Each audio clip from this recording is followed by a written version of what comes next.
everybody, and welcome back to another episode of Let's Play Ace Attorney Investigation 2. We are still stuck in the past because apparently it has some connections to what's going on in the present, which seems to be a very important thing that keeps happening in this game in particular, if you notice, besides daddy issues. So let's continue on talking with Shilong Lang and see what he has about the SS5 incident. The fall of my old man was also the fall of the Lang clan. The family that failed to protect the president. That's what we became. My old man started to investigate the case like he was possessed. Could someone so driven by obsession surely conduct a proper investigation? Sheesh, you really don't pull your punches, Mr. Prosecutor. Well, neither do you. I don't think I blindly trusted in his investigation just because he's my old man. He investigated. His investigation was meticulous down to the last detail. Apparently, he even conducted a thorough interview with each and every kid at the orphanage. He interviewed every child. I wonder how fruitful his results were. Good question. Okay, now that we're done there. I'm still wondering why the president was even at an orphanage in the first place, but I suspect he might have had a kid. It's the only thing I can think of. This pillar appears to be burnt. According to the files, it seems there was a fire on the evening of the incident. A fire? Let's see here. Huh? It says that one of the children at the orphanage spilled kerosene and set it on fire as a prank.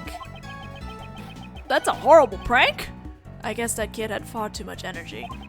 And thanks to that, we can't make out any of the footprints near the main hall. That is odd and whoosh extreme. We've learned pretty much all that we can about the situation at the time of the murder. Oh, in that case, is there another scene you'd like to recreate? Yes, would you do the honors? I would like you to recreate the scene when the victim witnessed the president's kidnapping.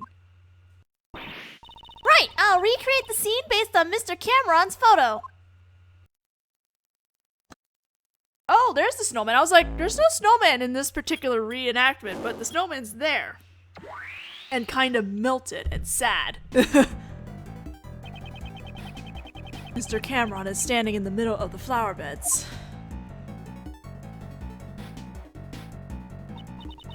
And the president and his kidnappers are standing on the road. My old man based his initial investigation on this man's eyewitness testimony. As a result, it led him to believe that the kidnapping and this facility were related. And that's how he came to suspect the head of the orphanage, Patricia Rowland.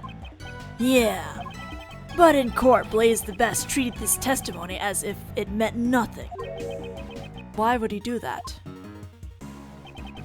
The president and his kidnapper were not standing inside the orphanage grounds, so a connection between the orphanage and the kidnapping was difficult to prove. That's a valid point. I see. It's not like they were seen inside the orphanage after all. No matter how much evidence the detectives gather at the crime scene, it doesn't mean squat if the prosecutor won't use it in court. Blaze the Best had some kind of connection with Patricia Rowland. I figured they had some kind of deal going on. In other words, you think that Blaze was one of the kidnappers. However, your father was convinced that Patricia Rowland was the culprit. Your father was a highly capable investigator, I presume. Might he have had some other basis for his conclusion besides the witness's testimony? Yeah, I figured he did, but I have no idea what it was. My old man never really talked much about his case. Agent Lang's father, Dailong Lang, President Huang's most trusted confidant. The truth he discovered was suppressed by Blaze the Best. First, we must find that hidden truth. Alright, well, let's put some logic together. What Blaze dig up? And was Blaze the kidnapper?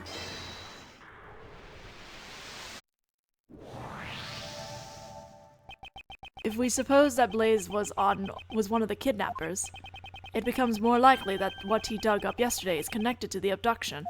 Was it the brick? What is it? figured it out! It was treasure! Treasure! Couldn't Blaze have dug up the ransom money? The $100 million ransom. Buried in the ground until the heat had died down. It's certainly possible. I know, right? Oh my.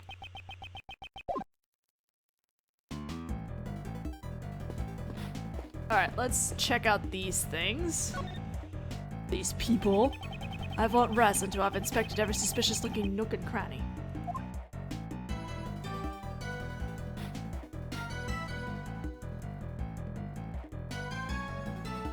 Why is there a print on the snowman? About the snowman. When we recreated the scene where Mr. Cameron was killed, it had already melted. Its scarf was so soggy, and one of its button eyes was missing. Indeed. At this stage, it appears that most of its original form was still intact. Didn't the eyewitness have the button? Although there's one spot that looks unnaturally lacking. Poor thing, I bet some naughty kid must have plucked it off.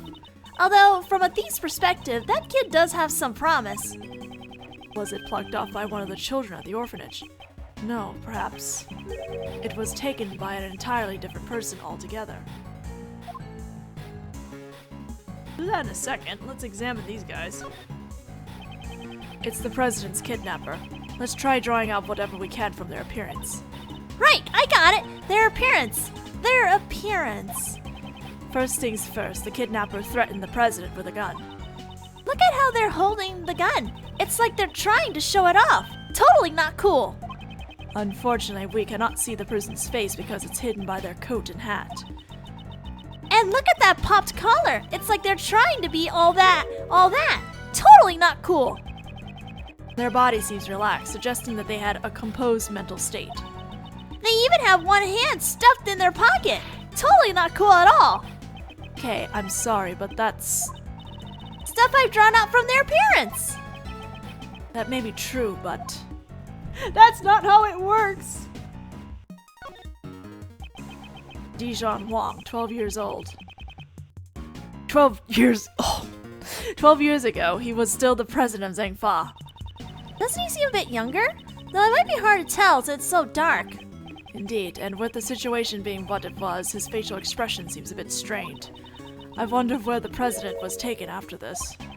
We don't know that yet. However, if the answer to that question lies here, it should become clear when we continue the investigation. Alright, well... let's deduce the handprint, because I'm pretty sure the eyewitness guy was the one who had the button. Is this spot somehow connected to any of the evidence I hold? Yeah, let's see. I have a lot of evidence. Holy shit, so much evidence! This snowman. Wouldn't you say it's missing something? Its right eye is missing! Precisely. And what's more, that missing eye happens to be in our possession. The button that Mr. Cameron was holding on to! It's got the exact same design as the snowman's left eye! If we assume this button was indeed the snowman's eye, a huge contradiction arises. If this button is the snowman's eye, what contradiction arises? The location of the victim. The victim was holding onto the button. Furthermore, the button was stained with blood. In other words, he grabbed the button after he was attacked. For example, if we were to picture it in this way, after being struck in the back of the head, Mr. Cameron lost his balance. As he was falling, he reached out his hand towards the nearby snowman. However, it could not support his weight, and he collapsed while still grasping the button. Huh? That means... Mr. Cameron was near the snowman when he was attacked! Indeed, at the very least, he must have been within arm's reach. However, it's quite clear that he would not have been able to reach it from his current position. But Mr. Cameron's footprints only lead towards the flower bed! Can we be certain that those footprints really are Mr. Cameron's? It seems we'll need to investigate them one more time. Understood! I'll recreate the time the body was discovered scene one more time! I'm wondering if those double footprints we got on the right side, maybe someone was carrying him over from the snowman. That's what I'm thinking. And then they put false footprints down. These footprints should match up with Mr. Cameron's shoes, right? Let's inspect them again.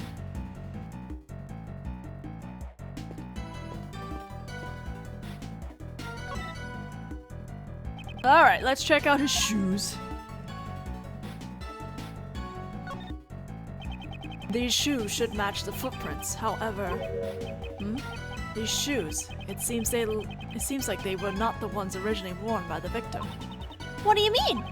If you look closely, you'll see the laces were tied up strangely, and the size doesn't seem to fit quite right either. Oh? That would mean these huge footprints leading up to the victim's feet Were most likely made by someone other than the victim. So then, the footprints leading to and from the victim's head, must be Mr. Cameron's. No, not necessarily. They seemed a little too small to be the victim's footprints. So I'm thinking he has been carried. So none of the footprints are his. Then, which way did Mr. Cameron walk from?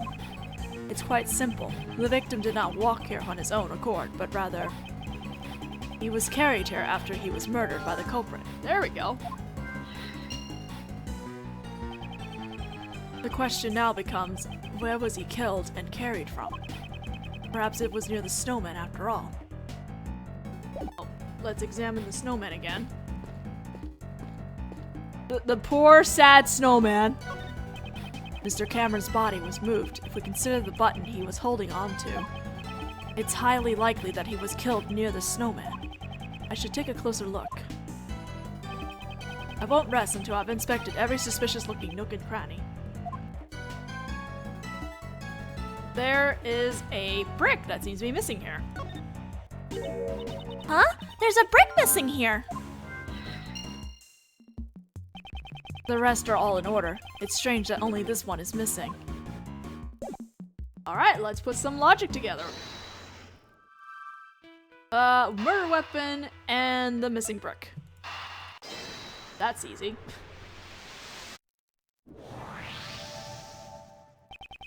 Perhaps the missing brick was the one used as the murder weapon. New piece of logic. Yeah, it seems to be just the right size to fit in that gap perfectly. Brick near the snowman. Body was moved.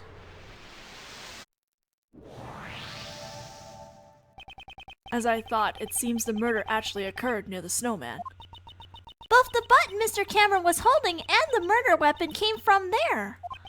Indeed. Also, if we assume that the killer picked up the brick near the snowman, and then tried to sneak up behind Mr. Cameron. Oh, Mr. Cameron totally would have seen the person picking up the brick.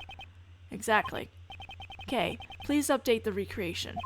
Mr. Cameron was not in the middle of the flower beds, but near the snowman. Okay, I'm on it. This is weird. Now he's on this side. Oh, Jesus fuck. This is a clusterfuck.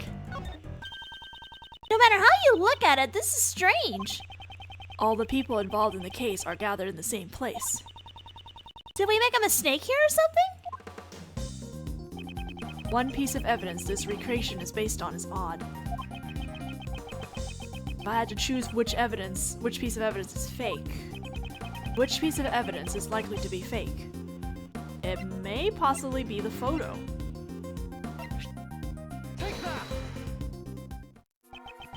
Was this photo really taken by Mr. Cameron? Eh? What do you mean? We have proven that whoever killed Mr. Cameron also moved the body. For what reason would they have to deliberately move his body? Perhaps the culprit wanted to falsify the scene that Mr. Cameron witnessed. And that's why they took a fake photo? They made the president stand under the streetlight and took a photo with Cameron's camera. It would have been quite simple. Now that you mention it, Mr. Cameron's camera only had one photo on it, right? Indeed, in all likelihood, the original roll of film had been removed from the camera. And after loading a new roll of film into the camera, the fake photo was taken. I see! So this photo must have been taken after Mr. Cameron was killed, right? Oh lord. That's a new one, a fake photo. Exactly. This was not the scene Mr. Cameron actually witnessed. It's likely that this photo is forged evidence. Then where did Mr. Cameron witness the president and his kidnapper? The photo isn't the only piece of evidence that indicates what Mr. Cameron witnessed. The testimony he left on the answering machine.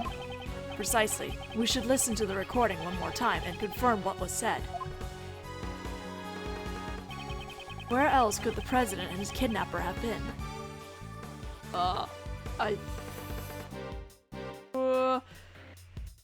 Is it here? I mean, it feels like this is the spot.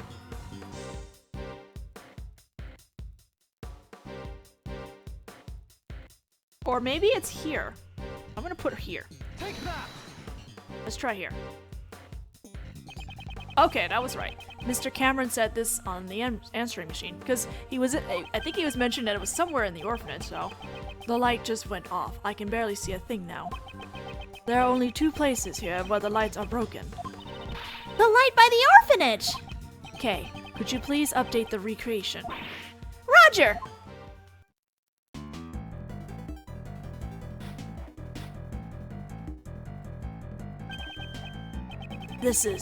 So the kidnapper was near the orphanage. Indeed. With this, we've shown the connection between the orphanage and the kidnapping. So that's why they moved the body and took a fake photo to create a false testimony. In order to remove any suspicion towards the orphanage in court. With this, the state of the recreation has changed completely. The time of the body was discovered, has probably been greatly impacted as a result. Then let's go check it out right away! Preparations are ready! Since the state of the recreation has changed once again, I should press the Y button and select Change Recreation. Let's give it a try. I don't know what the Y button is, so, just do that. Yeah, what's up? Oh, you have new stuff. Oh, you want to hear about the Little Thief's newest feature? Not particularly. What? Oh, come on, don't say that! Using the latest feature, we can now recreate the scene at different times. She just went ahead and started explaining it. Right now, we can recreate the scene based on the police investigation report and Mr. Cameron's eyewitness testimony. Please let me know whenever you want to switch scenes. The 3 disasters. A kidnapping, a murder, and a fire on top of that. So much happened that it's hard to keep things straight. This whole case is hard to keep things straight! The fire was caused by a child on the evening of the incident, which means the fire occurred before the kidnapping and the murder. Did you notice something about when the fire started? Indeed, there's one thing that caught my attention. If the fire occurred first and something left at the crime scene should not have been there. What has changed at the scene due to the fire, and the evidence I have on hand? It seems I'll need to take a moment to compare the 2. Alright, we're gonna change the recreation. So you want to recreate the scene based on the police investigation data? This is the time the body was discovered, when the police were investigating the scene. I've recreated the scene. Oh boy, okay, let's go look at the original location of where it was. Oh, Jesus.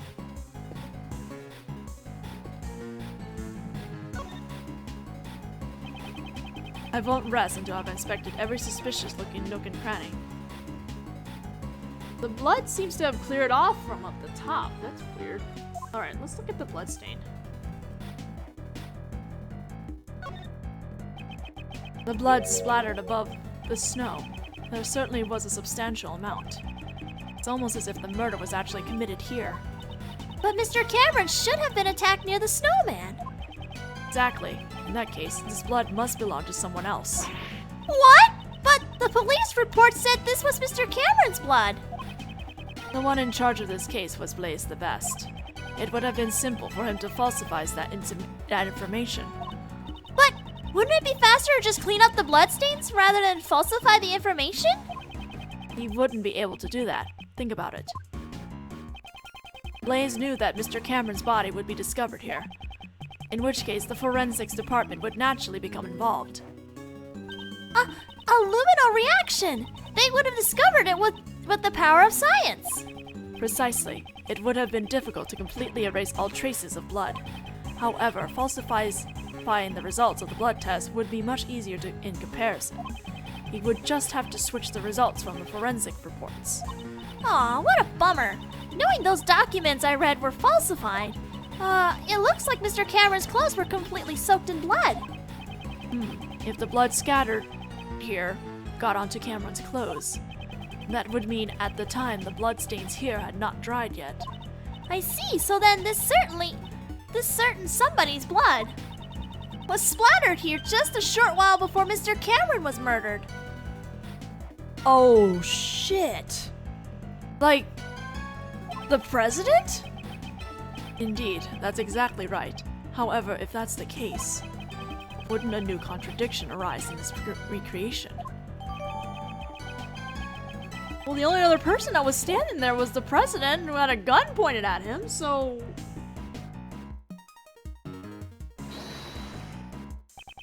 Is this spot somehow connected to any of the evidence I hold? Probably, if I have it already. Let's put it with the fire. This is a clear contradiction. Huh? You mean this bloodstain? Do you see how this bloodstain is broken up by the remains of the fire? This is proof that the fire occurred after the blood had scattered around the area. Huh? But I thought the fire occurred before the murder. It seems that information is suspect as well. If the fire had broken out after the murder, then the child who started the fire should have seen the body and the bloodstains. Why then did they not come forward as a witness? It's likely that would have put Blaze at a great disadvantage. Guess we'll need to investigate this fire in more detail. Hey, you! Yes, sir! There should be some records of the fire in the police department under a different case file. I want you to bring me every last investigation report about the fire. Understood, Shifu! Oh, and one more thing. What is it, sir? Contact the House of Lang in Zhangfa. There should be evidence from this case in my old man's room. What do you mean? I just remembered. Why, I recognize this scene. A long time ago, I saw a picture in my old man's room. It was a drawing resembling the scene. What did you say? However, I think it looked like something a child drew. A child. Then the artist may have been the culprit behind the fire. It should still be somewhere in my old man's room. Have them send it over here. Understood, sir.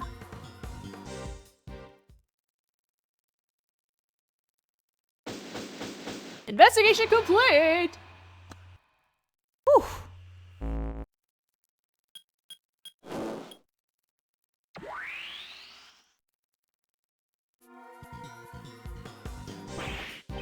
Shifu, I'm back! And back to reality, too. I brought the info on the fire and the kid started, and a photo of the drawing in your father's office. Also, I've been waiting for this. Hurry up and hand him over. The information held by Ancient Lang's father.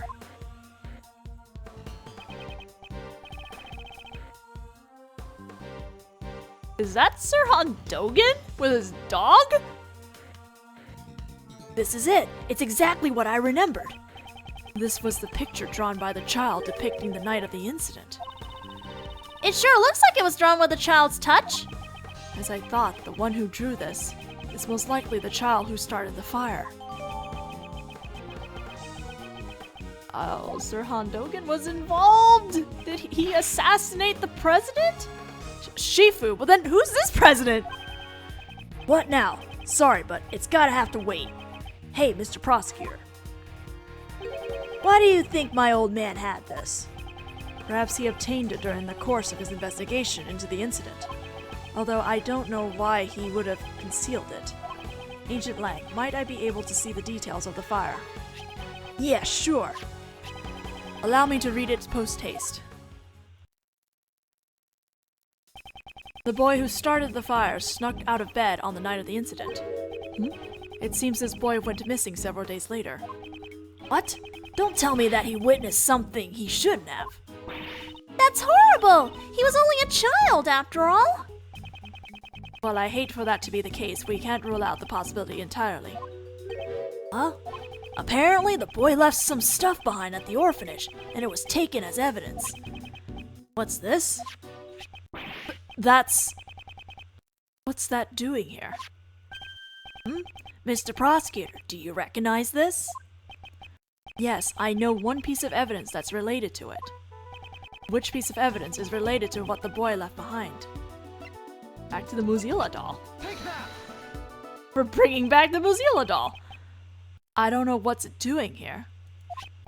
But isn't that the missing horn from this Mozilla doll? No way, you mean this came off the president's? You know of it. Yeah, I've noticed the president kept it close by as a decoration. I always thought it was strange how one of the horns was missing. If you twist a horn, this doll will play back any previously recorded audio. Oh, if we put in this horn, will it play something else? So if you put the missing horn back in place, we might be able to hear a different recording. Indeed, it is possible. The doll is currently on the 51st floor of the Grand Tower. Well, let's go get it. Hey you! You heard that, right? Yes, sir, I'll be right back. What did this guy want to tell Lang before he told him to shut up? Shifu, I've got it. The mighty Mozilla doll. Well done. Give it to the prosecutor over there. If we insert the horn found at the orphanage into the doll. It's perfect fit! Well, can you hear anything? Mr. Huang, it's Amy. It's been a while. I saw the news that you would be coming to this country. I was really nervous about doing this, but I decided to send you a message. Please stop the playback. Judge Courtney. Oh, what's wrong? Stop it, now! It's a boy. Your son. He's just been born. I'm sorry. That's all I wanted to tell you. His name is John. Oh! John Marsh! It's a fine name for him, don't you think? John Marsh is the president's son? I mean, okay, I figured he would have a kid, but... Marsh. Did he say John? I'll be waiting in the courtyard of the orphanage at midnight on February 9th. Even if it's just once, I want John to be able to meet you. I'm sorry if I'm being selfish, but I'll be waiting. Holy shit! No way! That was my... John! What's the meaning of this? Miss Courtney! John is not my biological son. He's adopted. Did John know about this? Of course he knew. John's mother, Amy Marsh, passed away about 5 years ago. She and I were cousins. Since we were young, we've always been really close. We were often mistaken for sisters. That's why, when she passed away, I thought it was only natural that I look after John. Also, there were circumstances which prevented me from revealing his father's identity. I never even told John his father's name. And now it's all been revealed, thanks to the recording on that doll. Did John's mother send the doll to the president? Hey, John, was he, the president, really my dad? Yes, he was. Before you were born, Amy worked as a diplomat in Zhangfa. A diplomat? So that must be how she became acquainted with the President Hong. Hang on, didn't you tell me she worked at the orphanage? Yes, after returning to this country, Amy left her job as a diplomat. She always had great passion for charity work, so she began working at the orphanage. Not so fast. Hey, Miss Courtney. So this Amy girl, she called the president there herself, but she never showed up at the scene of the SS5 incident. What's with that? Amy couldn't make it. Apparently someone had been following her the whole night. Perhaps it was Blaze. I can't say for certain, but it's possible that it was his doing. After that, Amy never got another chance to see the president again. So she died 5 years ago. This conversation must be painful for John. Oh, right! Hey, John, you're thirsty? How about I buy us both some juice? We can go together. I'm a part of this too. I'll listen until the end. Besides, I can afford to buy my own juice. Ooh, shot down by a kid. Take that. John, do you understand the reason I met with the president 2 days ago? Oh, well now we know exactly why. But we shall continue the sentimental feelings in the next video, because we are slightly over time now. So I'll see you guys then.